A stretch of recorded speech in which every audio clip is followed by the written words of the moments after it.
Hi കൂട്ടുകാരെ, hi praise the Lord.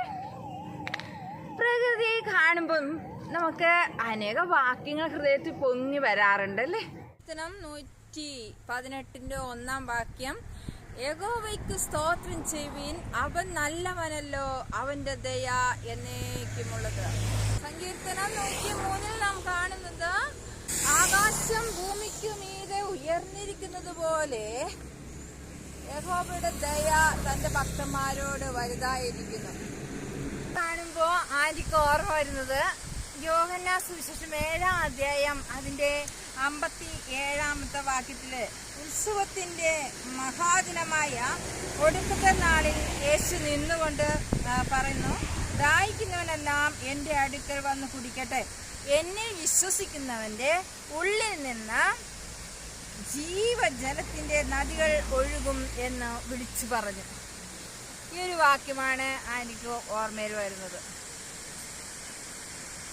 ജീവജലത്തിന്റെ നദികൾ നമ്മളിൽ നിന്നും ഒഴുകട്ടെ, ഉറവ പൊട്ടട്ടെ. കർത്താവ് ഈ ദിവസങ്ങൾ നമ്മെ ബലപ്പെടുത്തട്ടെ.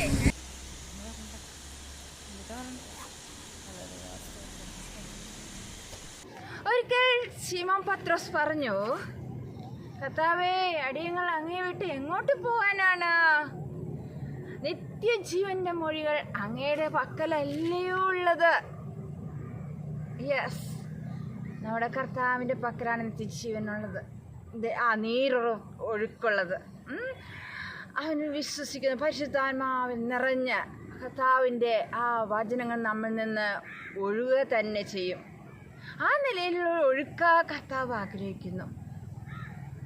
സത്യനാം ദേവദേവാ ജയ ജയ, വന്യനാം മനുവേലാ ജയ ജയ, ഭക്തിയിൽ എന്നെ കാത്തുകൊള്ളേണമേ സർവേശ്വര.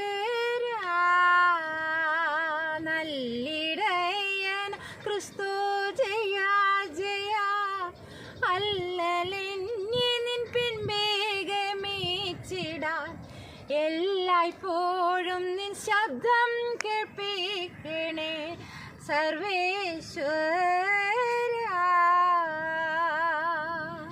സാക്ഷാൽ വാതിലാം നാഥ ജയ ജയ, കാംക്ഷയോടെ വരുന്നേൻ വാതിൽക്കകം, നല്ല മേച്ചിൽ കണ്ടെത്താൻ തുണയ്ക്കണേ സർവേശ്വര.